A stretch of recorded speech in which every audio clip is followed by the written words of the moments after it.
Bonjour à toutes et à tous. Alors je vous fais une petite vidéo aujourd'hui pour vous expliquer, et non pas vous montrer, comment j'ai réalisé ces trois cartes avec ma box scrap du mois de février.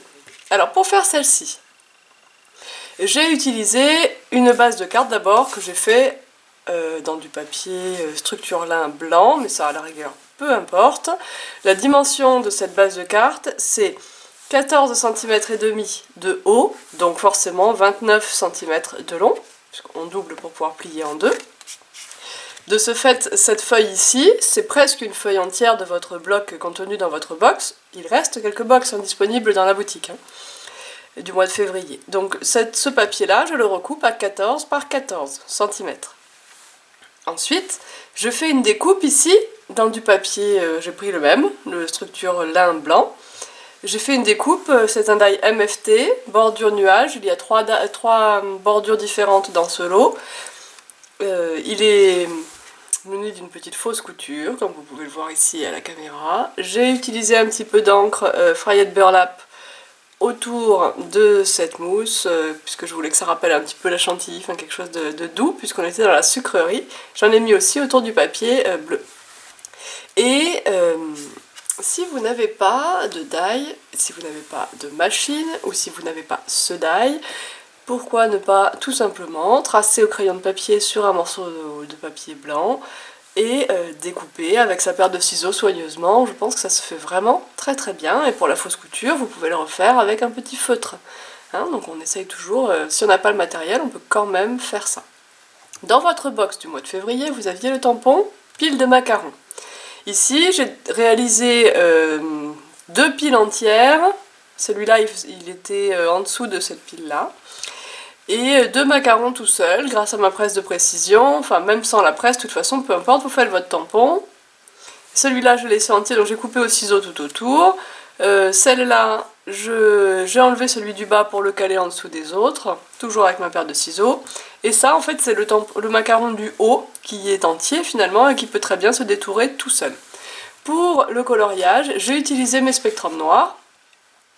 À chaque fois, je prends 3 teintes de spectrum. Je peux zoomer encore sur le coloriage si vous voulez. Vous voyez que les fondus se font vraiment très très bien. Je prends à chaque fois 3 teintes de spectrum pour arriver à faire un coloriage sur une surface comme celle-ci, un clair, un moyen, un sombre, et voilà. Un tuto spectrum, vous en aurez par la suite. Et là, je n'avais vraiment pas le temps de filmer la réalisation étape par étape. Ensuite, puisqu'on était dans la sucrerie, bon, trop chou, même si c'est pas des choux, on est dans quelque chose de tendre, avec le petit point d'exclamation. Ces mots-là, bien sûr, étaient dans votre box, enfin sont dans votre box du mois de février. Et ici, j'ai voulu m'amuser un peu avec les Crystal Drop nouveaux. Alors je rezoome, pardon si vous avez un peu le mal de mer. Ici, j'ai utilisé pas mal les nouveaux. C'est leur marque nouveau, mais les Jewel, si on parle mal anglais.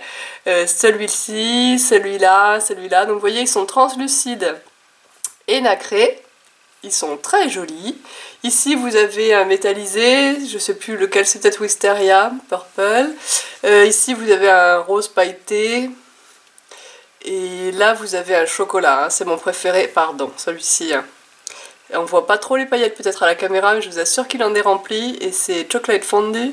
Et franchement, il est très beau. Alors les pailletés en général ont besoin de faire des gouttes un peu plus grosses pour être bien pleines en couleur. Vous voyez ici, c'est toujours chocolate fondue, mais elle est un peu trop petite. Alors du coup, les paillettes ne remplissent pas suffisamment la couleur. On dirait qu'il est transparent avec des paillettes marron. Voilà. Pour les pailletés, faites des gouttes un petit peu plus grosses. Et ces gouttes, je les ai toutes faites directement sur ma carte. Vous voyez, celui-ci et celui-là sont un peu pointus. Ce sont des métallisés, et je pense qu'en fait j'aurais dû faire les deux premières sur le côté, parce qu'il était un tout petit peu sec dans la canule, et c'est pour ça que j'ai pas pu faire disparaître ces pointes. Voilà. Vous voyez que les autres font vraiment des enamel dots finalement magnifiques. Donc voilà pour cette carte, qui est effectivement un peu plus simple. Je n'ai rien fait à l'intérieur, j'aurais pu refaire des macarons, et voilà, très très simple. La suivante, c'était à table. Alors là, j'ai un style hyper classique. Une carte mais hyper simple, vraiment. Mais bon, c'est sympa aussi d'avoir des cartes simples comme ça. Certaines personnes préféreront ceci. Je vous les mets en plus dans l'ordre de mes préférences par rapport à ces trois cartes. J'ai utilisé ici les fleurs de la box qui sont teintées avec les... En fait, je les ai teintés dans ma dernière vidéo, donc ça vous l'avez en tuto, puisque la vidéo où j'ai montré l'album, j'ai teinté les fleurs, c'est celle-là que j'avais fait en trop à la fin, je pense que je n'avais pas coupé. Et donc, effectivement, eh ben, un peu d'aquacolor sur les fleurs en papier, suffit d'aller raidir, parce qu'ici, il n'y a même pas de lac sur celle-là. Et en fait, le fait de l'avoir laissé sécher, bah, raidit le papier, et puis voilà, du coup, on peut les mettre en forme tranquillement. Ça nous fait des jolis petits tas de fleurs. Simplement, vous remarquerez peut-être qu'ici, sur celle-ci, et sur la petite du milieu, il n'y a plus que 5 pétales. J'ai simplement coupé ma fleur jusqu'au centre, et puis j'ai chevauché, j'ai obligé 2 pétales à se chevaucher ici, et je les ai collés ensemble. Ici, là, celle-ci.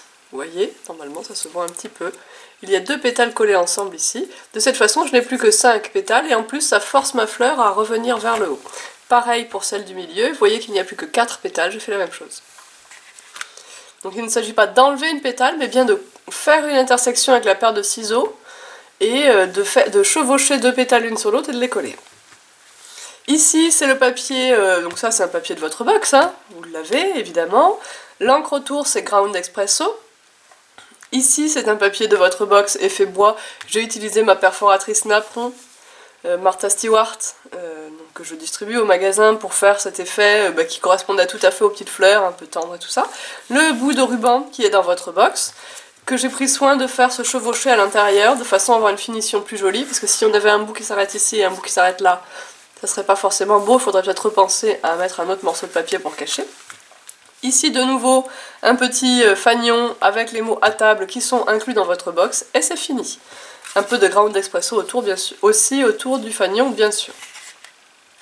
Voilà, donc encore une carte hyper rapide. J'ai pas mis plus d'1 heure et demie pour faire ces 3 cartes. Hein. Et celle-ci, alors, ce qui est inclus dans votre box, c'est les mots. Petit bonheur fait maison. Le S du mot fait, qui n'est pas... quand vous avez votre fait dans votre box, c'est F-A-I-T. Sauf que là, il me fallait un S, sinon j'avais une faute d'orthographe et ça, c'est juste pas possible. Quand je l'ai fait, c'est vraiment... que j'ai tapé trop vite et que je me suis pas relue, mais enfin voilà, j'aime pas ça. Donc le S ici, ben, je sais pas si vous vous souvenez, mais au démoulage de ma box, quand je vous l'ai présenté, j'avais cassé le mot sucré en 2. Et ben du coup, au lieu de le rafistoler, ce mot sucré, ben j'ai pris le S. Et voilà, tout simplement. Puisqu'il y avait un S à la fin de petit bonheur sucré. Et donc ce S, eh ben, il est collé juste à côté du fait, et ma foi ça passe très bien, et moi j'ai pas de faute d'orthographe. Et donc ça sont 2 nuages réalisés avec le die MFT, on die pas cher du tout, vous avez juste 2 nuages dans une chute du papier de la box, et les petits cœurs ici sont réalisés avec la perforatrice Cœur Confetti Martha Stewart, que je vends également. Je vais vous faire un petit message sur le blog avec les liens vers tous les produits que j'ai utilisés. Et donc c'est le papier, bah, c'est le même que celui-là, hein, c'est une chute de ce papier effet bois, des petits cœurs. Alors maintenant que je vous ai dit avec quoi j'ai fait, on passe à la réalisation. J'ai pchité avec un pulvérisateur d'eau claire, d'eau du robinet. J'ai mouillé mon papier. Alors ce que j'aurais dû faire, quand on mouille le papier, ce qu'il faut c'est placer du masking tape tout autour ou du ruban de masquage pour que le papier reste bien à plat comme ça sur le plan de travail, qu'il n'ait pas envie de gondoler. Je ne l'ai pas fait, donc je vous le dis, faites-le. Dès que vous utilisez de l'eau, vous voyez souvent dans les vidéos, notamment Laetitia fait tout le temps ça, elle n'oublie pas, elle. Scotchez votre papier à votre plan de travail. Donc j'ai pchité de l'eau. Ensuite j'ai pris mes infusions. Parce que j'adore ce produit-là et que je m'en sers très souvent, mais que je ne vous le montre pas assez souvent. Donc j'ai pris 2 couleurs qui sont Are You Cerise et A Bit Jaded. Donc Are You Cerise, il ressemble à ça dans le pot. Et A Bit Jaded, il ressemble à ça. Voilà.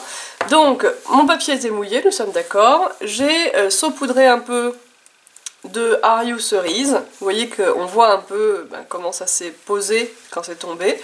Alors on saupoudre un peu, parce que c'est très riche en pigments, donc si vous en mettez trop, c'est trop foncé. Enfin, il faut vraiment faire par petites touches, et dès que ce produit rentre en contact de l'eau, il va se diffuser. Ensuite, une fois que j'ai fini de placer mon Are You Cerise, et aux endroits un petit peu vides, j'ai ajouté un petit peu de A Bit Jaded. Et puis j'ai essayé de regarder comment ça se travaillait avec l'eau. Alors vous savez que dans les infusions, ou si vous ne le savez pas je vous le répète, il y a de la poudre de pigment, dont la couleur apparaît ici en couleur dominante, mais il y a également du brou de noix. Donc plus vous laissez l'infusion mouillée au contact de l'eau, plus le brou de noix va se développer et plus la couleur va devenir marron. C'est grâce au brou de noix que vous avez ces détails marron dans la couleur qui sont juste magnifiques. Donc, quand vous êtes contente du résultat, quand ça va, vous avez assez de marron, alors bien sûr c'est à vous de régler, si vous en voulez peu, ben, il va falloir sécher tout de suite, si vous voulez plus de marron, il va falloir attendre, laisser travailler.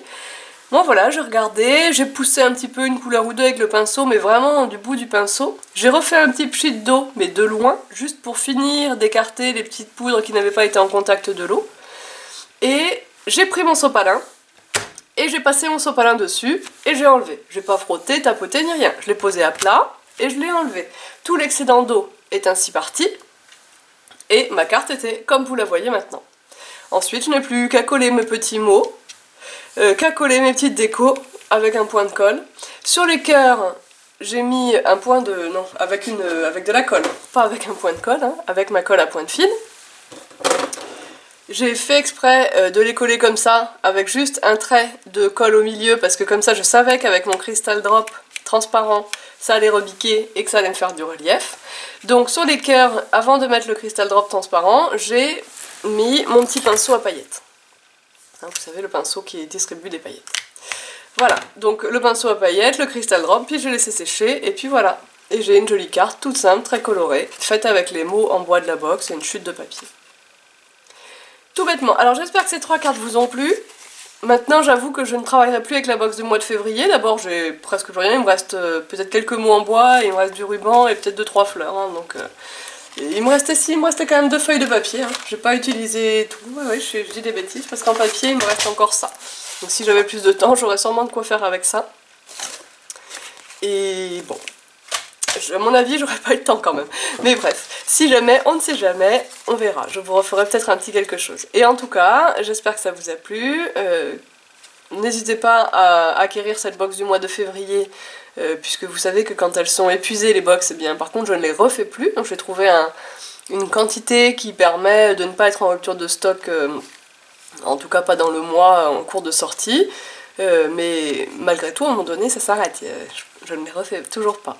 Et donc, je planche maintenant sur celle du mois de mars, qui aura... Ah, vous verrez. Pour le mois de mars, je vais quand même vous dire un truc. C'est une box qui, à mon avis, va faire le culte de la lenteur et... puis, comment dire... Voilà, de prendre le temps. Ça sera ça, la box du mois de mars. Et je vous assure, à mon avis, j'espère en tout cas, que vous ne serez pas déçus. Je vous souhaite un très bon week-end et je vous dis à bientôt. Bye bye!